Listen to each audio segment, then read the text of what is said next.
Layakkah Ira Puspadewi di penjara? Kasus Ira Puspadewi, mantan Direktur Utama ASDP, bikin banyak orang geleng-geleng kepala. Di satu sisi, dianggap berhasil menaikkan laba perusahaan BUMN ini sampai rekor tertinggi, tapi di sisi lain justru dipidana 4,5 tahun penjara karena dituduh merugikan negara 1 triliun rupiah. Pertanyaan utamanya, layak nggak sih dia ini di penjara?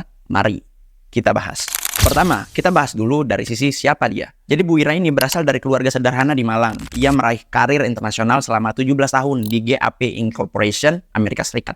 Bahkan menjabat Direktur Global Inisiatif Regional Asia yang membawahi 7 negara. Tapi 2014, Dahlan Iskan minta Ira pulang dan mengabdi di Indonesia. Setelah melewati fit and proper test ketat, ia kemudian memimpin beberapa BUMN seperti Sarina, terus kemudian Pos Indonesia, sampai kemudian di ASDP. Kedua, akar kasus, yaitu akuisisi PT Jembatan Nusantara atau PTJN. KPK menuduh akuisisi PTJN itu di tahun 2019 sampai 2022 merugikan negara 1,25 triliun. Karena, 1. Kapal-kapal JN itu dianggap terlalu tua. 2. Perusahaan memiliki utang 600 miliar. 3. Nilai akuisisinya dianggap nggak wajar. Dari sinilah, akhirnya dijerat korupsi dan divonis 4,5 tahun penjara dari tuntutan 8,5 tahun penjara. Ketiga, tapi pembelaannya justru beda total. Menurut surat terbuka suaminya dan pledoi yang disampaikan di persidangan, pertama, BPK dan BPKP tidak menemukan kerugian negara. Kedua, PPATK tidak menemukan aliran uang pribadi. Ketiga, penilai independen menyebut aset PTJN tadi mencapai 2,09 triliun.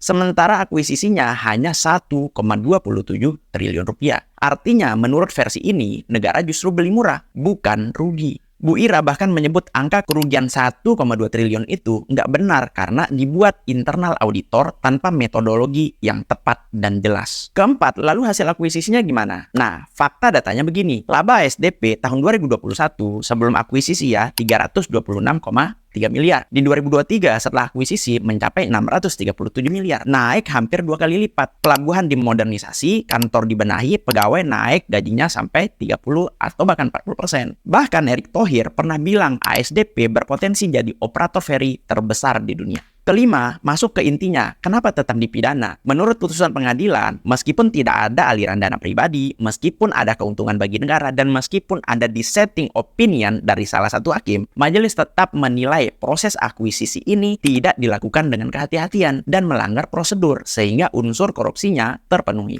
Nah, hakim juga menganggap bahwa business judgment rule tidak bisa dipakai dalam kasus ini. Sementara sebagian publik melihat kalau akuisisi tidak merugikan, tidak memperkaya diri sendiri, dan bahkan justru membuat BUMN itu untung, harusnya ini masuk ranah profesional, bukan ranah pidana. Saya hanya ingin mengajak kita semua untuk melihat data, bukan asumsi liar yang berkembang di mana-mana, termasuk di sosial media. Gimana menurut kalian?